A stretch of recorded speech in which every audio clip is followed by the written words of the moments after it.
ये एक पुरसुकून शाम थी। एक छोटे गांव में अली नामी चरवाहा अपने भेड़ बकरियों के रेवड़ को जंगल के किनारे चरा रहा था। सूरज ढल रहा था और आसमान सुनहरी रंगों में डूबा हुआ था। सब कुछ पुरअमन लग रहा था। अली दरख्त के नीचे बैठा और आहिस्ता आहिस्ता नींद में जाने लगा। अचानक उसे पत्ते हिलने की हल्की सी आवाज सुनाई दी। पहले तो उसने नजरअंदाज किया, सोचा शायद हवा की वजह से है, लेकिन कुछ ही देर में आवाज तेज हो गई।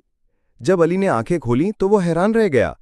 एक भेड़िया आहिस्ता आहिस्ता उसके रेवड़ की तरफ बढ़ रहा था। अगर वो सो गया होता तो सारा रेवड़ बर्बाद हो जाता। अली ने फौरन अपनी लाठी उठाई, जोर से चिल्लाया और एक पत्थर फेंका। भेड़िया डर के जंगल में वापस भाग गया। रेवड़ महफूज था, मगर अली को एक सबक मिल गया। खतरा अक्सर चुपके से आता है जब हम लीस्ट तवक्को करते हैं। इस दिन के बाद अली ने कभी गफलत नहीं की। उसे समझ आ गया कि चौकस रहना सिर्फ भेड़ों को बचाने के लिए नहीं, बल्कि जिंदगी के हर पहलू में जरूरी है।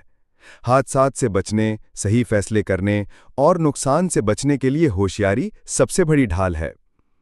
सबक: हमेशा चौकस रहो। लम्हे भर की गफलत उम्र भर का पछतावा बन सकती है।